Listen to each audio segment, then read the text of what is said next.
ಅವರು ಅಂತೆ ತುಂಬ ದೂರದಿಂದ ಬಂದ್ದಾರೆ. ಅವ್ರು ಚಂದ್ರವಳ್ಳಿ ಬಂಡೆ ಹತ್ಬೇಕಂತ ಫೋನ್ ಮಾಡಿ ಕರೆದ್ರು ಪಾಪ. ಅದಕ್ಕೋಸ್ಕರ ಬಂದೆ. ಅವರೆಲ್ಲ ಎಷ್ಟು ಒಂದು 400-500 ರೂಪಾಯಿ ಆಯ್ತು ದುಡ್ಡು. ಹೋಗ್ತಾಯಿದ್ದಾರೆ ಎಲ್ಲರೂ, ಎಲ್ಲ ಹೋಗ್ತಾಯಿದ್ದಾರೆ. ನಾನು ಇಲ್ಲೇ ಕೂತ್ಕೊಂಡಿನಿ.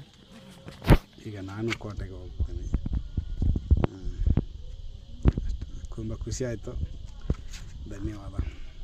ಯಾಕಂದರೆ ಸ್ವಲ್ಪ ವೆಯ್ಟೆಲ್ಲ ಇಳಿಸ್ಕೋಬೇಕು. ಬಟ್ಟಿಗೆ ಪ್ರಾಕ್ಟೀಸ್ ಚೆನ್ನಾಗಿ ಮಾಡ್ತಾಯಿದ್ದೀನಿ. ಸ್ಪಾನ್ಸರ್ ಇಲ್ಲ ಯಾರು. ಸಬ್ಸ್ಕ್ರೈಬರ್ ಆದರೆ ಸ್ವಲ್ಪ ಸ್ಪಾನ್ಸರ್ಶಿಪ್ ಸಿಗುತ್ತೆ. ಮೊನ್ನೆ ಒಂದು ವೀಡಿಯೋ ಹಾಕಿದ್ದೆ. ಅವ್ರು ಏನು ಮಾಡಿಬಿಟ್ಟಾರೆ ಅಂದರೆ ಕಾರಂಜಿ ಬೆಟ್ಟ ವೀಡಿಯೋ ಹಾಕಿದ್ದೆ. ಆ ವೀಡಿಯೋದಲ್ಲಿ ಟೋನು ಅವ್ರಿಗೆ ಗೊತ್ತಿಲ್ಲ ಪಾಪ. ಚೆನ್ನಾಗಿ ಮಾಡಿದ್ದಾರೆ ಎಡಿಟಿಂಗ್ ಎಲ್ಲ. ಬಟ್ ಮ್ಯೂಸಿಕ್ ಹಾಕಿದ್ರು. ನನಗೆ ಗೊತ್ತಿರಲಿಲ್ಲ. ನಾನು ಕೇಳಿದೆ ಮ್ಯೂಸಿಕ್ ಆಯ್ತಾ ಅಂತ, ಮ್ಯೂಸಿಕ್ ಏನಾದ್ರು ಕಾಪಿರೇಟ್ ಆಯ್ತಾ ಅಂತ.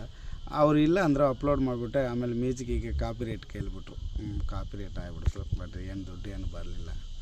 ಬಟ್ ಅಲ್ಲಿ ಆ ದೇವ್ರ ಆಶೀರ್ವಾದ ಸಿಕ್ತು, ಜನಗಳ ಆಶೀರ್ವಾದ. ತುಂಬ ಖುಷಿ ಆಯಿತು. ಧನ್ಯವಾದ. ಶೇರ್ ಮಾಡಿ.